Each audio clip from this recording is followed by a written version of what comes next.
de tous Merci. les élèves. La parole est à Monsieur Jacques Bompard. Monsieur le ministre de l'Intérieur, voici quelques jours, la classe politique et médiatique s'enfiévrait parce qu'un individu tirait sur un photographe de Libération. Blesser un boulanger pour 100 €, tuer une vieille dame pour un bijou, poignarder un adolescent pour un simple regard, cela n'aime guère le pouvoir. Il est vrai que vos services devraient se fendre de 1000 communiqués par jour. Mais qu'un individu s'en prenne à un journal de la gauche radicale, et voilà la liberté en danger. La République outragée, et qu'on ne parle plus des vrais problèmes du pays. Avant son arrestation, le tireur était présenté comme un homme de type européen. Allez, Comme Mohamed Merah fut décrit il va y avoir comme une un homme réponse. blanc Il va y aux yeux avoir bleus. une réponse.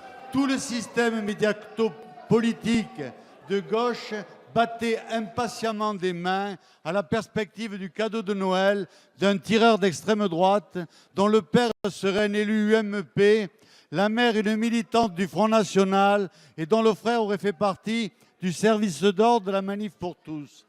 Hélas pour la gauche, le tireur se prénomme Abdelkrim et ses références idéologiques comme son passé militant le placent à l'extrême gauche. Une extrême gauche dont la violence passée sous silence est permanente et d'autant plus diverse dans son expression qu'elle jouit d'une impunité quasi totale. Agression de la Manif pour tous, fichage de militants de droite, dénonciation auprès de leur employeur, appel au meurtre, il y aurait un véritable livre noir de la haine d'extrême gauche à écrire. Un livre dans lequel vous trouveriez votre nom, monsieur le ministre, car pour ces militants d'extrême gauche, vous êtes un fasciste et un raciste. Ces mouvances anarchistes représentent un danger pour la sécurité publique et pour la République. Monsieur le ministre, Merci, monsieur Bompard. La parole est à monsieur Manuel Valls, ministre de l'Intérieur.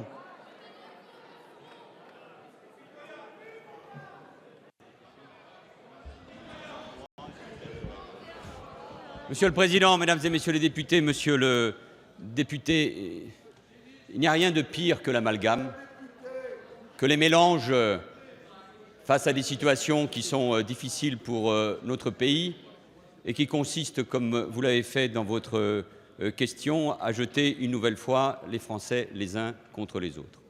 La République, elle est là pour rassembler et pour apaiser. Et l'État, à travers les forces de police et la justice, pour poursuivre, interpeller et condamner ceux qui s'en prennent à la République. La semaine dernière, un homme s'en est pris à la presse en tirant sur un jeune assistant photographe à la Société Générale.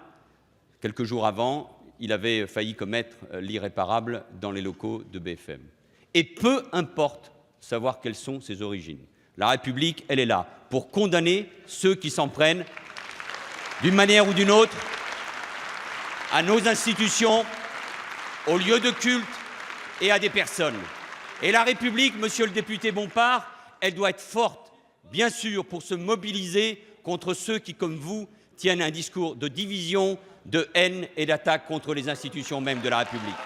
Et en permanence, vous trouverez ce gouvernement et bien sûr le ministre de l'Intérieur, mais j'en suis convaincu, tous les républicains sur ces bancs pour dire que votre discours, votre attitude, vos amalgames, vos insinuations n'ont pas lieu d'être dans une démocratie et dans un grand pays qui est celui de la France. Et j'aurais aimé d'ailleurs vous entendre à chaque fois, notamment quand il s'agit de condamner l'antisémitisme, les actes anti-musulmans, l'anti-homophobie ou quand on attaque une ministre de la République. Là, vous auriez été crédible, mais malheureusement, vous ne l'êtes pas et depuis très longtemps.